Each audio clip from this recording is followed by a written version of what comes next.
Amém. Graça e paz, queridos irmãos, um bom dia a todos. Um certo amigo me disse uma vez que não há instrumento melhor do que as vozes da igreja entoando cânticos ao nosso Deus. Queridos irmãos,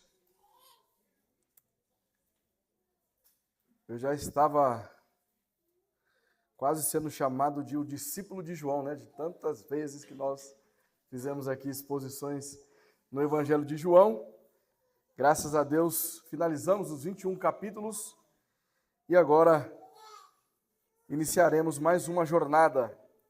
Mas no Antigo Testamento, vamos iniciar a partir de hoje a série O Ciclo de Juízes e a Esperança do Rei Perfeito.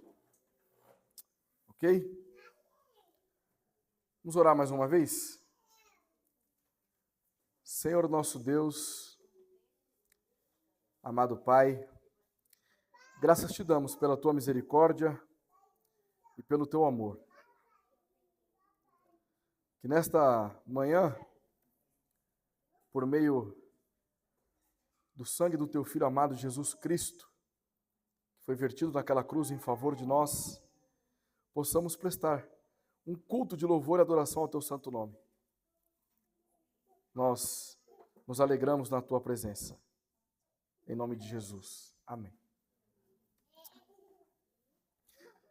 Hoje, queridos, iniciaremos então a série no livro de Juízes e mais especificamente hoje nós não faremos nenhuma exposição de nenhum capítulo de Juízes. Como assim?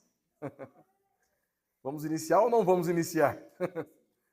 O fato é que nós faremos hoje uma introdução para que num outro dia do Senhor nós possamos iniciar desde o capítulo 1 e aí então sequencialmente até o capítulo 21. Certo? Os irmãos vão lembrar que a cada início de um livro que nós vamos tratar, nós fazemos um voo de drone, sobrevoando todo o livro que vamos explorar. E é neste sentido que nós trabalharemos nesta manhã. Ok? Bom, primeiro de tudo, nós precisamos trazer à memória a nossa cosmovisão teológica. Qual a nossa teologia bíblica que adotamos aqui na igreja. Então, não é à toa que nós chamamos Igreja Batista Herança Reformada do Tatuapé, porque somos batistas reformados. Subscrevemos a Confissão de Fé Londrina de 1689 e algumas pessoas ainda têm um pouquinho de dificuldade de entender essa questão de aliancismo. Eu não vou tratar de maneira exaustiva o termo, mas vou dar uma pincelada nesta manhã. Porque para que nós chegamos à conclusão de cada livro ou de cada passagem da Escritura, nós precisamos, por detrás, ter uma cosmovisão bíblica. Por que há muita confusão em igrejas que não subscrevem confissão nenhuma? Porque, ora, eles estão citando autores reformados, ora estão citando dispensacionalistas, ora estão citando sabe lá quem. Mas o fato é que, neste momento, é necessário nós entendermos a nossa teologia bíblica para fazer, então, uma exposição fiel às Sagradas Escrituras. Ok? De onde vem essa palavra aliancismo? Ou pactual? Ou federalismo? São todos sinônimos. Então, todas as vezes em que nós ouvimos a palavra, ou melhor, as expressões aliança, pacto, federalismo, estamos falando da mesma coisa. Certo? Nesta cosmovisão, nós estamos pensando em 3 grandes pactos. O pacto de redenção na eternidade, com as 3 pessoas da Trindade. O pacto de obras, nós já vamos falar um pouquinho. E o pacto da graça. Então, se nós fôssemos resumir, o aliancismo seria nestes 3 grandes pactos. Ok? Agora, o que isso implica para nós? Entendemos que Deus trabalha na história por meio de alianças. Ok? Então, vamos entender alguns pactos aqui. Primeiro, o pacto de obras, ou também aliança adâmica, ou até mesmo o federalismo de Adão. Então, quem são as partes deste pacto? É Deus e Adão. Adão como o cabeça federal. Daí que vem o termo federalismo. Ele é o representante da humanidade. Certo? Qual era a condição deste pacto? Obediência perfeita. Uma vez que Deus estabelece que do fruto da árvore do conhecimento do bem e do mal, Adão não poderia comer. Ele poderia comer de qualquer outro fruto, menos da árvore do conhecimento do bem e do mal. Deus estabeleceu uma lei. E Adão, então, falhou no cumprimento desta lei. Qual era a promessa? Vida eterna. Se ele não comesse do fruto da árvore do conhecimento do bem e do mal, ele teria vida. Mas o que o texto nos diz? Mas se comer, certamente morrerás. E qual era a consequência a partir do momento que Adão come do fruto da árvore do conhecimento do bem e do mal? Veio então a queda, a depravação total. Morte e condenação passaram a ser, então, uma realidade para a humanidade. Certo? Depois, nós temos um segundo pacto, ou uma segunda aliança, que é o pacto noético. Qual era a função deste pacto? É quase que um pacto adâmico parte 2. A função seria a preservação da criação caída. Ele estabelece a estabilidade do mundo pós-dilúvio. Então, a humanidade foi devastada e apenas Noé e sua família estão com a incumbência de multiplicar e crescer e popular a terra.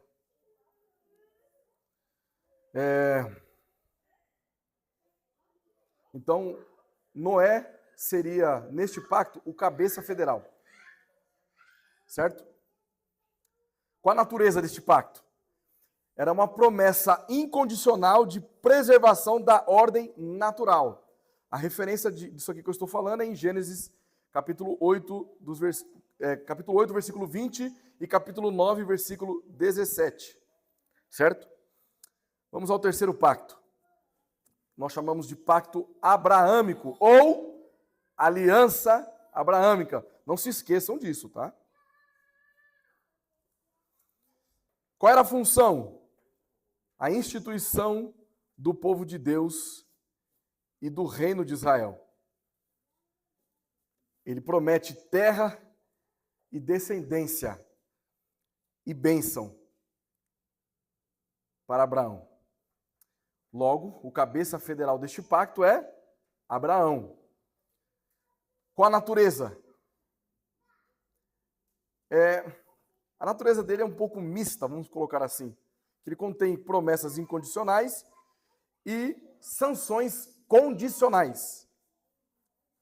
E aí os irmãos podem ler Gênesis capítulo 12, capítulo 15 e 17. Agora, eu quero que os irmãos prestem bastante atenção neste pacto que eu vou descrevê-lo, que é o pacto mosaico. Daqui a pouco, todos vocês vão entender o porquê que eu estou trazendo toda a nossa teologia aliancista nesta introdução. Então, o pacto mosaico, qual a função dele? Expansão da aliança abraâmica. Administrar a vida de Israel como teocracia. O que é teocracia? Nós vivemos em uma democracia. A teocracia é onde Deus é o único governante. Ok? A natureza deste pacto, ele é um pacto de obras, mas ele é tipológico. Sempre que nós observarmos o pacto mosaico, Deus sempre vai chegar ao seu povo. Faça isto e viva. Ou então, não faça isso, não faça isso, não faça isso. Certo? A referência é Êxodo, do capítulo 19 ao 24. E também Deuteronômio 27 e 28. Eu coloquei uma notinha aqui de rodapé para este pacto, porque eu quero que os irmãos tenham ênfase neste pacto. Este pacto ele serve para apontar para Cristo e revelar o pecado. Como é que você quebra uma pessoa que diz, olha, eu nunca cometi pecado, pago minhas contas em dia, sou uma boa pessoa. Chega para essa pessoa e mostra os 10 mandamentos. Acabou. Finish seria isso, né? Depois, nós temos o pacto davídico. Qual a função deste pacto? Estabelecer uma linhagem real que culmina em Cristo. Qual é o cabeça federal deste pacto? Davi. A natureza. Promessa de reino eterno ao descendente de Davi. Outra notinha, porque nós estamos considerando em específico estes dois pactos. O pacto davídico fornece um cabeça federal para o pacto mosaico. Vejam que no pacto mosaico eu não coloquei aqui o cabeça federal deste pacto. Certo? Mas aqui então nós percebemos que o pacto davídico ele fornece um cabeça federal para o pacto mosaico. Ok? Por que eu deixei com ênfase o pacto mosaico e o pacto davídico? E só para matar a curiosidade de algum de vocês, o próximo pacto seria a Aliança da Graça. Quem é o cabeça federal da Aliança da Graça? Jesus Cristo. Ok? Então, é neste pacto que a igreja se encontra, no pacto da graça. Certo? Agora, vamos pensar no seguinte. O livro de Juízes, ele não tem um autor mencionado, específico. A tradição judaica identifica como sendo Samuel, o profeta-chave, que viveu na época em que os acontecimentos registrados neste livro sucederam e pode ter pessoalmente feito uma recapitulação daquele período ali de Juízes. Qual foi a época que foi escrito o livro de Juízes? Foi antes de Davi tomar Jerusalém por volta de 1004 anos antes de Cristo. Certo? Porque no capítulo 2, não, no capítulo 1, salvo engano, nós vamos perceber que os jebuseus, eles controlavam ainda Jerusalém. Então, se Davi, ele estabeleceu Jerusalém como a capital de Israel, certamente foi antes de Davi a escrita deste livro. Nós vamos perceber também durante o livro que ele vai expressar que havia, antes de estabelecer o fim do juízo, nós vamos perceber que havia um certo rei mencionado aqui. E aparentemente pode ser que seja o rei Saul. Então, o que eu estou querendo enfatizar para os irmãos, trazendo o aliancismo e a questão aqui do autor e data? Porque o livro de Juízes, o que está vigorando como pacto aqui? Se Davi ainda não era rei de Israel, então não havia pacto davídico. Qual é o pacto que antecede o pacto davídico? Mosaico. Então, quando nós entendemos isso, em que pacto que as coisas estão acontecendo, nós precisamos entender o quê? Existem algumas sanções. Existem promessas no pacto. E se você quebra este pacto, então você sofrerá com as sanções. Ok?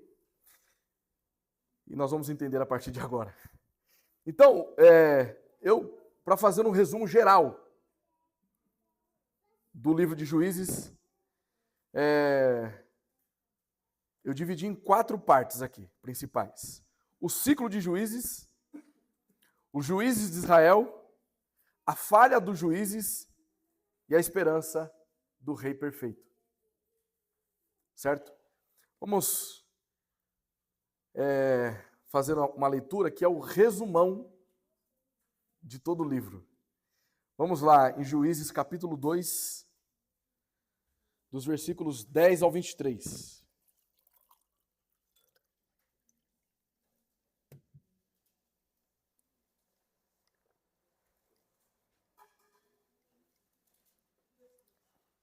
Juízes 2, versículos 10 a 23. Foi também congregada a seus pais toda aquela geração, e outra geração após eles se levantou, que não conhecia o Senhor, nem tampouco as obras que fizera a Israel. Então fizeram os filhos de Israel o que era mal perante o Senhor. Muita ênfase nisso aqui. Então fizeram os filhos de Israel o que era mal perante o Senhor. Olha, outra ênfase. Pois serviram aos Balaíns. Baalins. Deixaram o Senhor, Deus de seus pais, que os tirara da terra do Egito, e foram-se após outros deuses, dentre os deuses das gentes que haviam ao redor deles, e os adoraram, e provocaram o Senhor a ira. Note que aqui é uma segunda geração que não conheceu o Senhor. Acabamos de ler. E por que a ira de Deus se acende contra essas pessoas se eles não conheciam a Deus? Grave essa perguntinha aí, tá? Vamos lá. Porquanto deixaram o Senhor e serviram a Baal e a Astarote. Pelo que a ira do Senhor se acendeu contra Israel e os deu na mão dos espoliadores que os pilharam e os entregou na mão dos seus inimigos ao redor, e não mais puderam resistir a eles. Por onde quer que saíam, a mão do Senhor era contra eles para seu mal, como o Senhor lhe dissera e jurara, e estavam em grande aperto. Novamente aqui. O texto diz que o Senhor lhes dissera e jurara, mas eles não conheciam a Deus. Que juramento é esse? Vamos continuar. Suscitou o Senhor juízes que os livraram da mão dos que os pilharam. Contudo, não obedeceram aos seus juízes, antes se prostituíram após outros deuses e os adoraram. Depressa se desviam do caminho por onde andaram seus pais na obediência dos mandamentos do Senhor, e não fizeram como eles. Quando o Senhor lhes suscitava os juízes, o Senhor era com o juiz e os livrava da mão dos seus inimigos, todos os dias daquele juiz. Porquanto o Senhor se compadecia deles ante os seus gemidos, por causa dos que o apertavam e oprimiam. Sucedia, porém, que, falecendo o juiz, rescindiam e se tornavam piores do que os seus pais, seguindo após outros deuses, servindo-os e os adorando-os. Nada deixava das suas obras, nem da obstinação dos seus caminhos, pelo que a ira do Senhor se acendeu contra Israel. E disse, porquanto este povo transgrediu, olha a resposta. O que este povo fez? Transgrediu a aliança. Eles estão pactuados com Deus. Mas a partir do momento em que eles transgridem a aliança do Senhor, então eles começam a sofrer as sanções. Deus começa a punir a Israel. Que eu ordenara a seus pais e não deu ouvidos à minha voz. Ou seja, olha, a aliança foi com seus pais. Por mais que vocês não me conheçam, queridos, vocês são responsáveis. Porque os seus pais também eram responsáveis por passar a aliança a vocês. Também eu não expulsarei mais de diante dele nenhuma das nações que Josué deixou quando morreu, para por elas pôr Israel à prova, se guardará ou não o caminho do Senhor. Olha aqui, ó. Mas tá vendo aqui a promessa? Se vocês guardar, meus irmãos, beleza, mas se não guardar, já sabe. Como seus pais o guardaram, assim o Senhor deixou ficar aquelas nações e não as expulsou, logo nem as entregou na mão de Josué. Então note que até mesmo as pessoas estrangeiras que estavam lá junto com Israel, meu irmão, se estiver aqui no nosso meio, você vai ter que seguir todos os preceitos da aliança. Simples assim. Agora, o que não podia acontecer? O povo de Israel se contaminar com os ímpios. Ok? Qual a palavrinha-chave dessa introdução? Juiz. Certo? E a nossa afirmação teológica. Existe um único herói em Juízes. E ele é divino. O único herói de todo o livro de Juízes é Deus. Vamos lá. Primeira parte da nossa introdução. O ciclo de Juízes. Primeiro, nós precisamos identificar o significado do termo Israel. Quando falamos a respeito de Israel, o que precisamos levar em consideração? Primeiro, que nós estamos se referindo ao povo que pertence a Deus. Que Deus é este? O Deus dos patriarcas. Abraão, Isaque e Jacó. Este povo é aquele mesmo povo cujo Deus os libertou da escravidão no Egito. E a sua aliança estabelecida com Israel no Sinai, com Moisés sendo o mediador da aliança. Agora, no contexto de Juízes, o que inicia-se? Um processo que nós colocamos aqui, chamado ciclo de Juízes. Mas, para entender este ciclo, precisamos retornar umas casinhas atrás. Primeiro, após a morte de Moisés, Josué assume a liderança de Israel. E é Josué que conquista a terra prometida. Porém, Josué, ele teve uma falha grotesca. Ele não preparou um sucessor. O que isso significa? Que ele fracassou no discipulado. Certo? Entretanto, sob a liderança de Josué, o povo de Israel representava uma comunidade pactual, unida em devoção a Yahvé. E pronta para seguir as suas ordens na guerra divina da conquista. Certo? Quando Josué morre, ele não teve nenhum sucessor. E o que acontece? O povo se dispersa.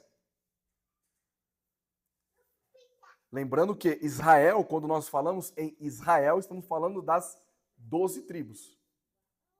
Certo? O que começa a ocorrer ali onde Israel estava situado? O estabelecimento de santuários locais para cultuar a Yahvé. Talvez pensando assim, pô, que bênção. Vários lugares que eles estavam cultuando a Yahvé. Mas o que estava ocorrendo de fato era a substituição das celebrações nacionais em um santuário central. Ou seja, a partir do momento em que Israel está dividido, eles começam então a se contaminar a um certo sincretismo religioso. Que palavra é essa? Sincretismo religioso. O que significa isso? É uma combinação de diferentes crenças e práticas religiosas em uma nova forma de espiritualidade. Sabe onde nós vamos encontrar isso? Especialmente em igrejas, ou melhor, seitas neopentecostais. Já viu aquela judaização?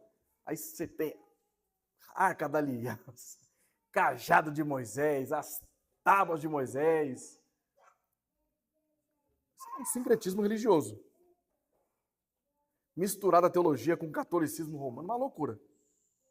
Isso é sincretismo religioso. Então, o que inevitavelmente iria ocorrer? Com o povo de Israel tornando-se então sincréticos. O que iria ocorrer? O abandono a Yahvé. Vamos ler lá em Êxodo, capítulo 20,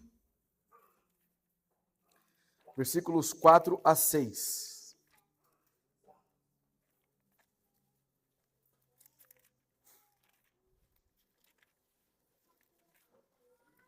Êxodo 20, versículos 4 a 6. Os irmãos devem lembrar, na nossa introdução, que o pacto mosaico, a referência para ele são os capítulos 19 ao 24 e Deuteronômio 27 a 28. Portanto, o que nós vamos ler a partir de agora faz parte do pacto, da aliança que Deus fez com o seu povo.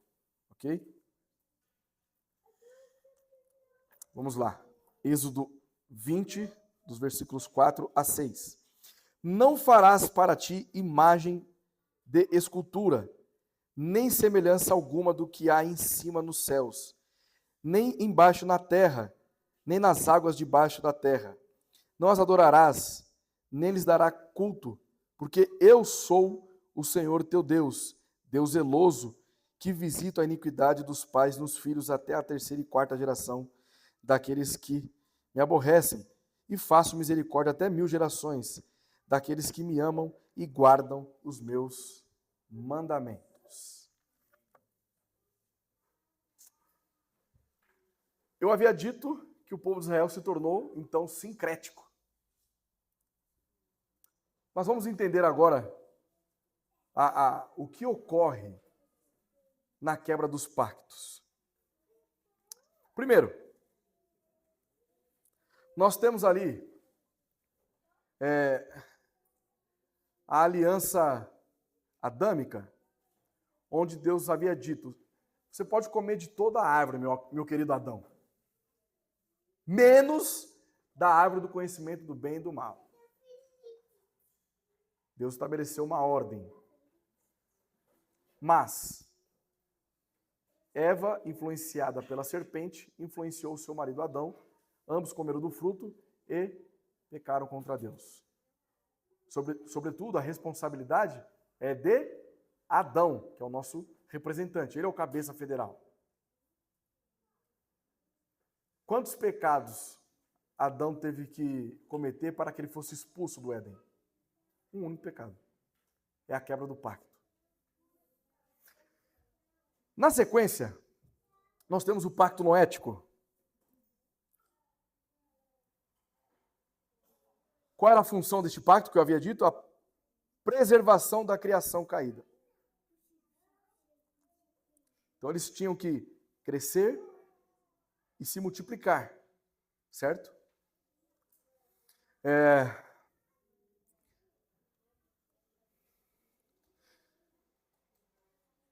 Junto a este pacto, nós podemos observar também o pacto abraâmico. Porque Deus havia dito, sai do meio da tua terra e da tua parentela, que eu farei de ti uma grande nação, certo? Então, Noé, ele tinha que preservar a humanidade, enquanto Abraão iria expandir ainda mais a sua descendência. Note que o filho de Judá, o segundo filho de Judá, quando ele... Qual o nome dele mesmo, Wellington? O filho de Judá que tinha relações com a Onã. Eu sempre esqueço o nome do Onã. Mas Onã, enquanto ele tinha relações sexuais com sua esposa, ele nunca deixava chegar aos finalmente. Na hora que ele precisava concluir o ato sexual, os adultos estão entendendo, ele jogava a semente fora. Agora ficou mais claro, né? Para quem não estava entendendo. Você que não entendeu, não precisa entender, não.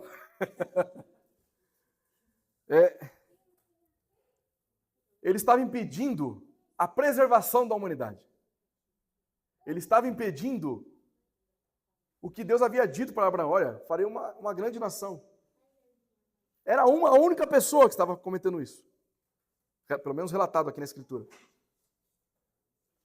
Mas Deus não tolerou este pecado. Estava quebrando o pacto. Ok? Quando nós olhamos, então, para o pacto davídico, estabelecer uma linhagem real que culmina em Cristo. Quem é o cabeça federal dessa aliança? Davi. Portanto, de onde viria o Messias?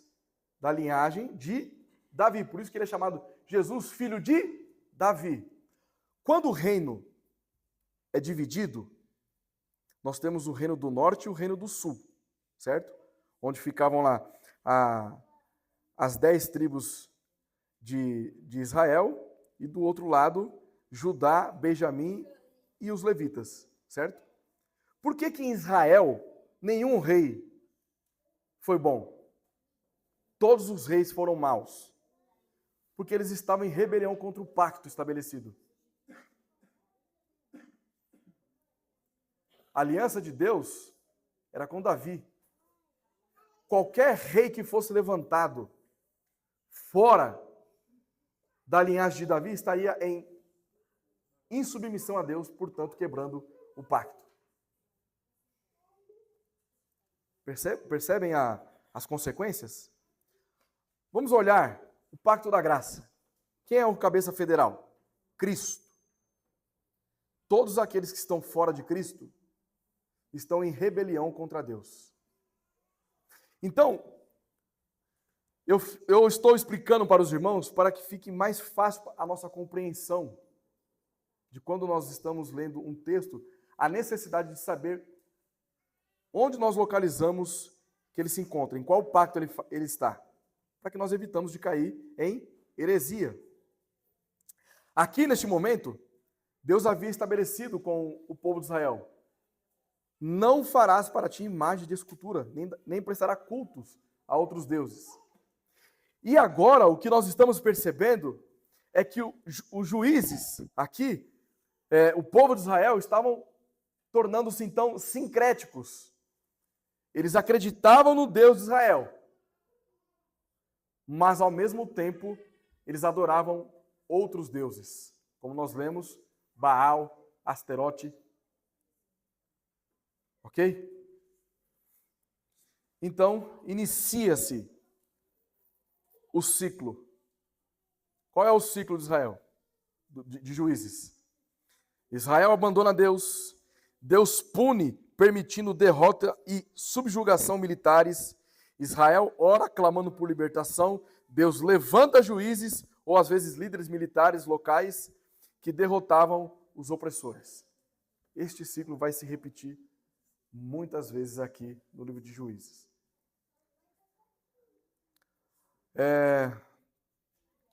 Então, o abandono de Israel simboliza a infidelidade do povo para com Deus. Enquanto, quando Deus levanta juízes, demonstra a fidelidade de Deus, que mesmo diante de um povo caído e perverso,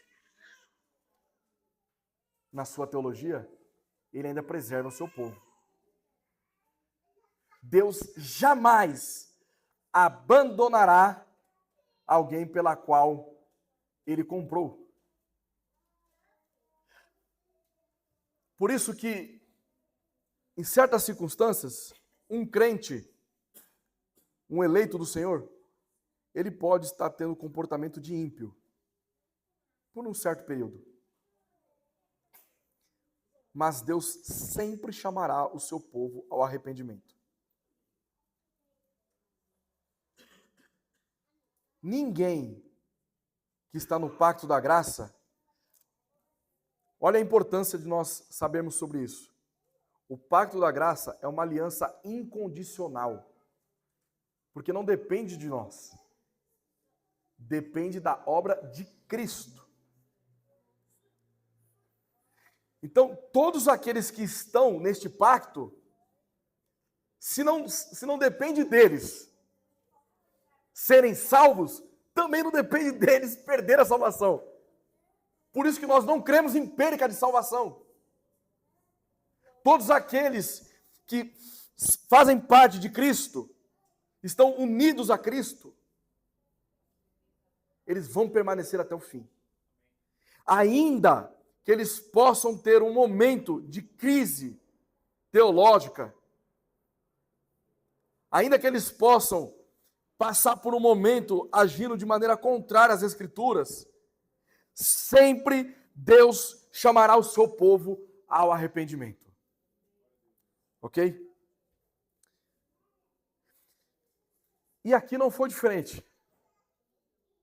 Porque Deus, ainda que este povo estava vivendo em um sincretismo religioso, acendendo a ira do Senhor, aí quando o calo aperta, eles oram. Ó Deus de Israel, me ajuda! Já pensou se fosse você ou se fosse eu? Ah, miserável. Você não quer lá adorar Baal? Vai-te embora agora, filho. Já pensou se fosse assim? Mas não. Porque Deus, Ele é um Deus sem paixões. Deus é imutável. Da mesma forma que o pacto de Deus estabelece as sanções por quem quebrar o pacto, as promessas também são intactas. Ele vai preservar o seu povo. Então Deus agora, nosso segundo ponto, levanta juízes.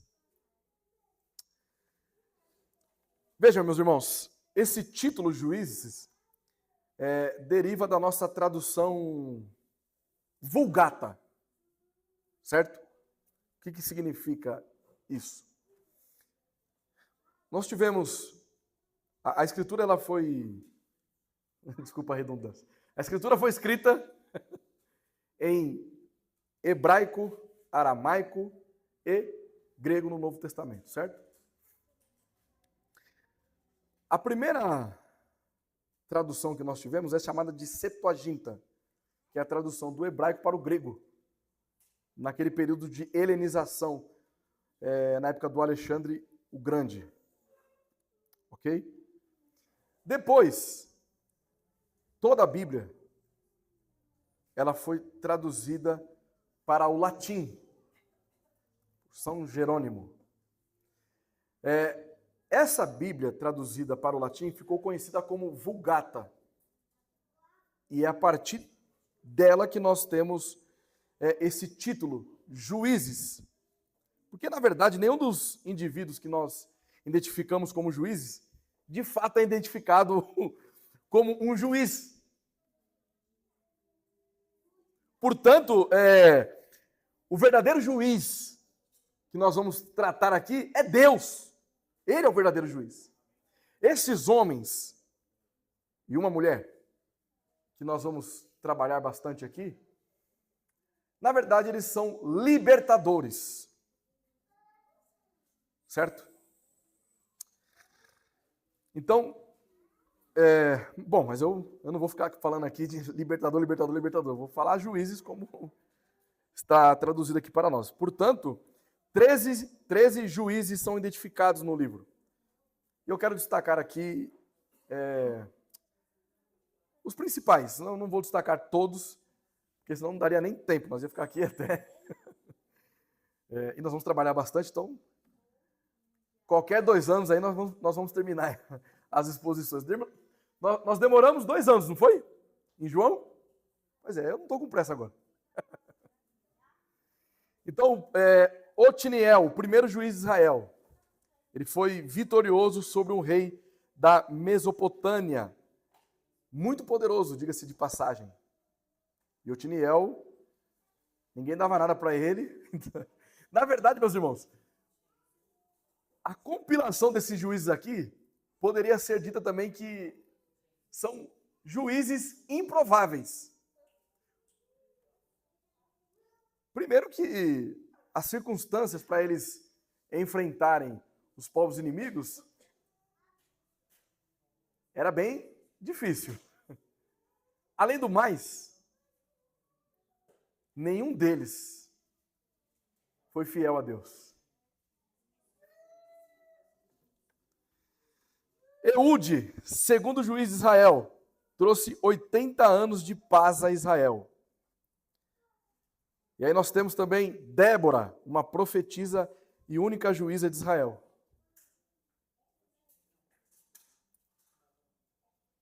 Mas mulher, não é verdade que mulher não pode exercer nenhum ofício eclesiástico? Por que Débora? Quando chegar lá, nós vamos conversar sobre isso. Gideão, Quinto juiz de Israel destruiu o exército midianita. A história de Gideão, rapaz, como foi destruído aqui os midianitas. Jefté, juiz de Israel e guerreiro que derrotou os amonitas. E o mais conhecido de todos aí, até as crianças vão saber, Sansão, que seus pais fizeram um voto de nazireu, por isso que ele não podia cortar o cabelo. O pessoal fala, né? Ah, a força de Sansão estava no cabelo. Será que é isso mesmo? Esse aqui, meus irmãos, Sansão foi a verdadeira pedra no sapato dos filisteus. Aqui era matador de filisteu, hein? Agora, queridos, todos esses juízes, principalmente Sansão foi um homem imoral, perverso. E aí nós paramos para pensar, por que então que está esse livro aqui, né, na Escritura Sagrada? Porque nós não devemos encarar a Bíblia como se ela fosse um livro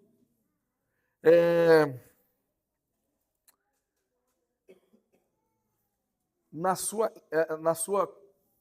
plenitude. Então, tudo que nós lemos na Escritura, ela não é um livro de virtudes ou modelo de homens que devem ser seguidos. Porque se fosse, meus irmãos, imagina nós imitando Nadab e Abiú, fogo consumindo nós aqui. A Bíblia diz respeito a um Deus misericordioso. Então, o que nós vamos tratar aqui em Juízes, nós vamos perceber que ainda que nós sofremos e lutamos contra pecados, Deus é misericordioso. Deus é bom. Aqui é um livro histórico, para que nós venhamos aprender sobre a misericórdia de Deus. Lembram, em alguma das exposições do Evangelho de João, eu havia dito que a Escritura não é sobre você. A Escritura é sobre Deus. Por isso que nós temos homens perversos, imorais, sendo usados por Deus. E detalhe, hein? Alguns deles aparecem até na galeria dos heróis da fé, lá em Hebreus. Nós vamos trabalhar sobre isso, tá? Porque, queridos, o avivamento, ele acontece quando temos o mestre e soberano correto. Sobretudo, a escravidão acontece quando temos o mestre e soberano errado. Quando nós não conhecemos quem Deus é, ficamos escravizados no pecado. E aí é que você começa a parar para analisar e pensar, nossa, mas está tão claro aqui, como é que minha mãe, a minha tia, meu pai não conseguem, eu estou lendo aqui, olha, mas ela luta com a Escritura. Porque ela não conhece Deus e está escravizada no pecado. Por isso a falha, que é o nosso terceiro ponto, a falha dos juízes ocorre muitas vezes na idolatria e imoralidade. Qualquer atenção dada a rivais é denunciada como prostituição espiritual.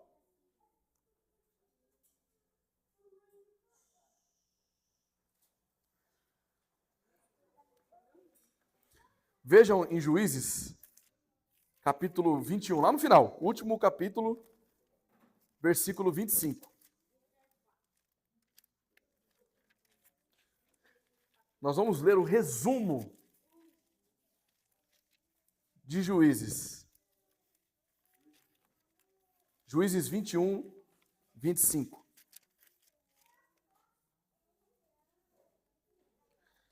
Último capítulo, último versículo.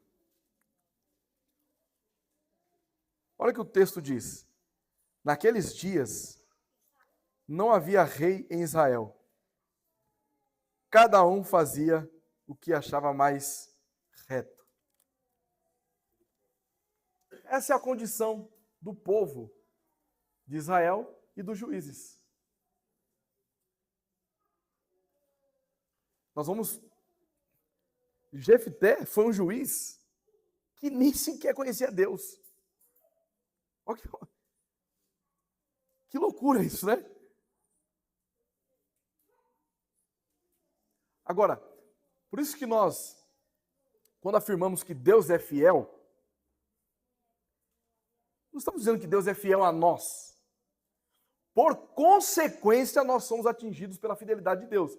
Mas Deus, ele é imutável. Se ele é imutável, aquilo que ele disse é irrevogável. Ele é fiel àquilo que ele estabeleceu. Então parem de cantar fiel a mim. Não é não.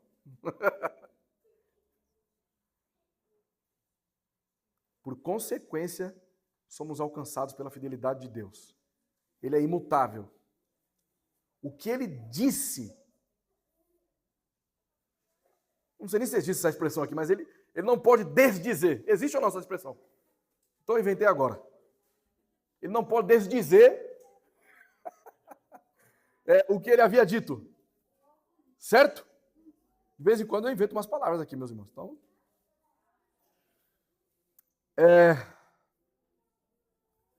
Então aqui é um cenário perfeito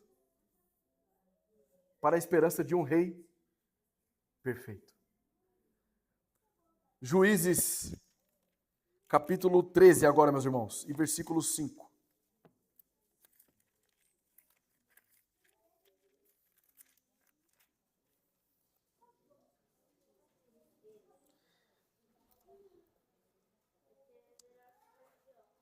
Aqui está falando a respeito do nascimento de Sansão, tá bom?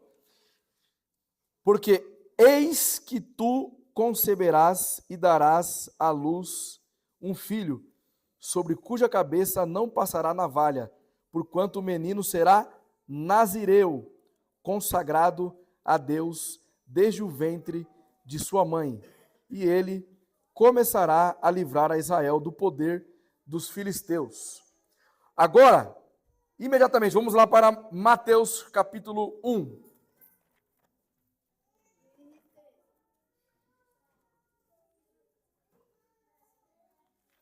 Mateus capítulo 1, versículo 23.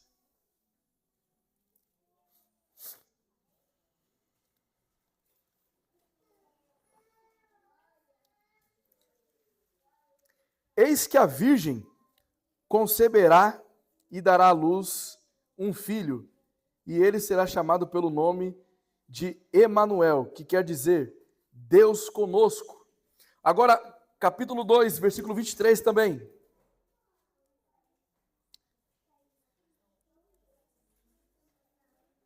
E foi habitar numa cidade chamada Nazaré, para que se cumprisse o que fora dito por intermédio dos profetas.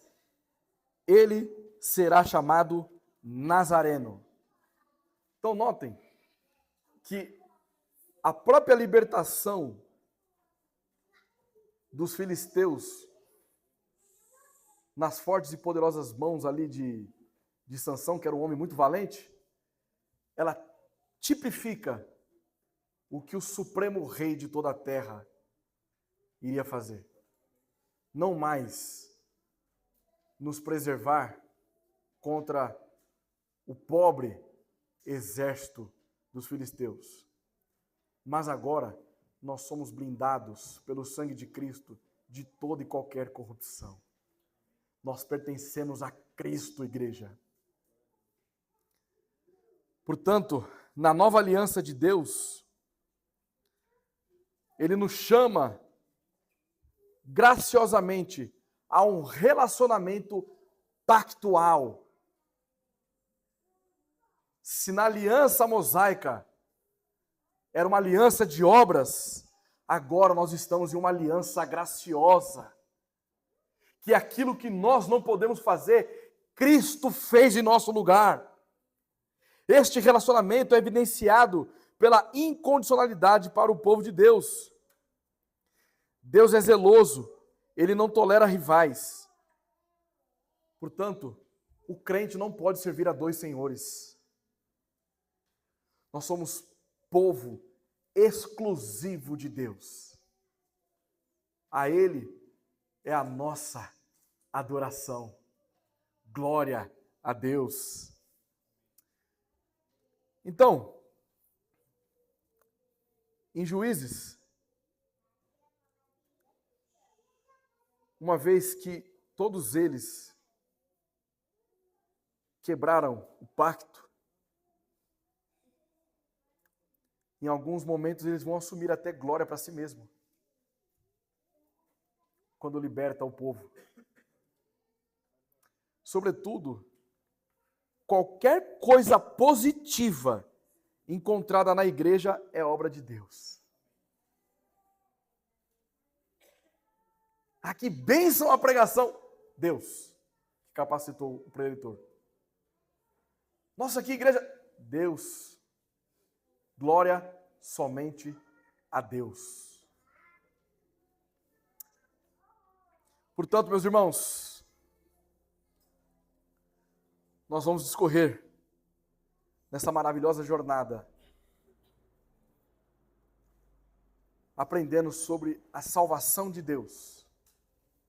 Deus salvando o seu povo de maneira soberana. Líderes improváveis foram instrumentos da grandeza deste Deus. Portanto, em alguns contextos nós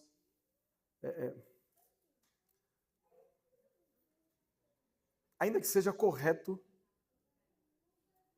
mas nós potencializamos isso a um nível que não deveria, quando nós colocamos nossas limitações. Somos limitados. Cada um aqui presente possui limitações.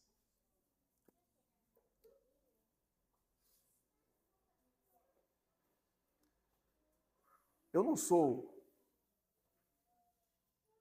nenhum grande pregador. Não sou nenhum grande teólogo.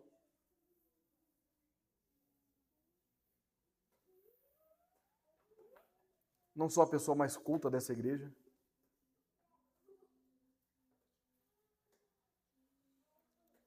Mas eu sirvo um Deus que é onipotente.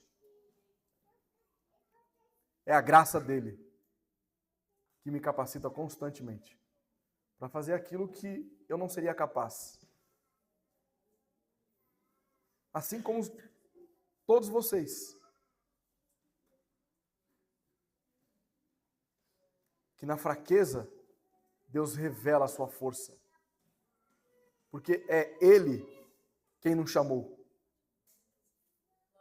da escuridão do pecado para a luz. Essa luz maravilhosa que ofusca qualquer orgulho nosso, que ofusca qualquer egoísmo nosso. Ele é Deus. De modo que eles, aqui em Juízes, tinham uma expectativa messiânica. E a nossa expectativa é a eternidade com o Messias.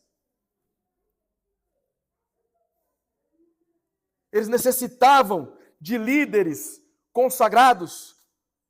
Hoje é o Espírito Santo que capacita os líderes da igreja.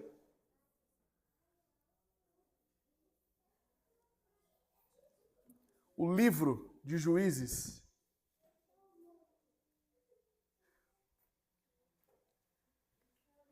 vai nos mostrar a longanimidade de Deus um Deus paciente, misericordioso, amoroso,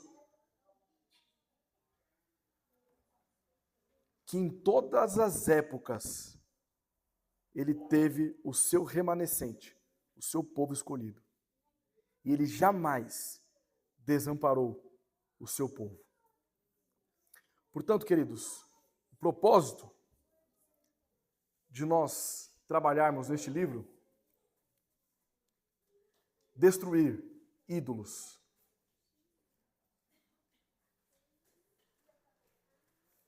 conhecer a Deus, a misericórdia, a bondade, a paciência de Deus.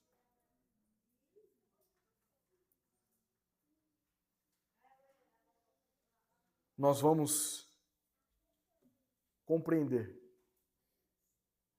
que Deus está exaustivamente no controle de todas as coisas. Amém.